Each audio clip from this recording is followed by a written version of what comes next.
Welcome. This is Annuity News Now. I'm Scott Drake with my guest Carla Freed. She is the retirement beat reporter for CBS Money Watch, and we're going to talk about an article she wrote recently on how not to run out of money in retirement. Welcome back, Carla. It's good to be with you, Scott.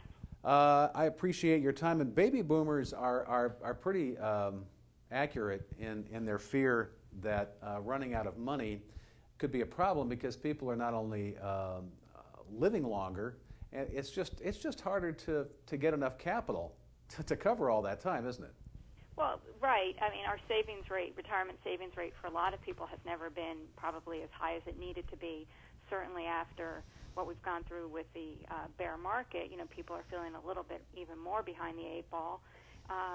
And also realizing that, the age of defined benefit pensions has gone by the wayside for a multitude of people, so that just increases the need to save even more for yourself. And then you look at the other end of the spectrum, it's like, oh, and I'm probably going to be living longer than my parents or grandparents. How am I going to make this work? Mm-hmm. And you talk about the study from the Employee Benefit Research Institute, and then you discuss the longevity insurance idea here, which is actually a deferred annuity. And I think it's a fact that a lot of people with annuities never annuitize them. But it's something that can be particularly valuable in this kind of case.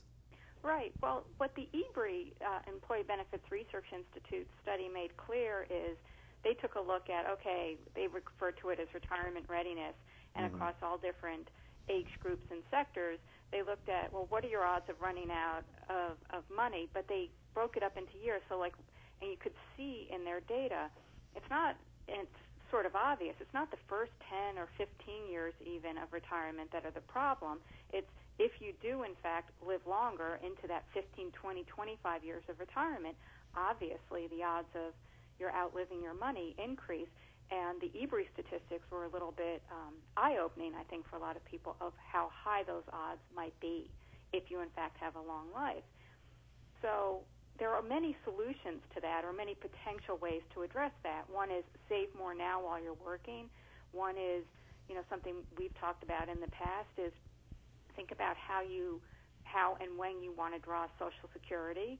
Maybe it's about working a few more years than you anticipated, because every year you work is a year you're not drawing down retirement assets. But another tool in your retirement tool chest could be what's called longevity annuities. And it's a straightforward deferred annuity. The catch is that it's very deferred. So you might buy it at age 65 when you retire, but it will only start payouts at 80 or 85. That's something you choose. And the allure of this is one of the problems a lot of people have in purchasing annuities is that, you're taking a chunk of your assets and handing them over to the insurance company. Well, given that you're only buying an annuity that will pay out if you're still alive at 85, the amount you annuitize, the amount you hand over to the insurance company is very, very small relative to the future benefit. So you might just need to take 10 or 15% of your assets at age 65 to purchase this future annuity that is protection if, in fact, you do live a long life. And one insurance expert I spoke to made the case that the way to think about this is not as an investment, but think of it as the same way we think about home insurance and auto insurance, which is you're buying protection for a risk that makes you very nervous, or a risk that you can't afford on your own if it were to come true. So, we insure our homes against damage and perils. We have auto insurance for the same reason. We're not looking for a return on that investment. We're just purchasing it because if, in fact, that risk arises, we have protection. That's all longevity insurance is. It's that protection if you reach that risk, if you reach age 85 and you were concerned that you're not going to have enough assets to maintain your lifestyle, purchasing that policy at 65 buys you that peace of mind if you're still alive at 80. And as you say, studies are beginning to show that more and more people are getting into that age group. But one final thing that you make a point here, it is important to shop around for these things and to talk to somebody who knows what they're talking about.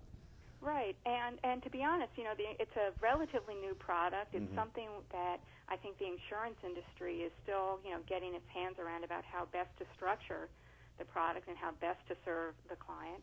So, and I likened it to long-term care insurance. Long-term care has been around for, 15, 20 years, but we've seen it, many iterations of it as it's maturing and the marketplace is learning more about the dynamics of it. I wouldn't be surprised if that didn't happen with longevity insurance as well. And so it just pays to do your homework, to really think it through. And, I was really interested in just raising the issue for people in their 40s or 50s. You wouldn't buy a longevity policy before you're 65. I just think for all those boomers who are saying in those surveys that they fear outliving their assets more than they actually fear death, that, just starting to get your head around this idea of longevity insurance 10, 15 years down the line, when the product will probably be much more mature and, is know that there will most definitely be this product out there that could really help you for a relatively small portion of your assets. Buy that future risk insurance if you're lucky enough to have a long life. She is Carla Freed. She is the retirement beat reporter for CBS Money Watch. Always a pleasure, Carla. Thank you. Thank you, Scott. You're watching Annuity News Now.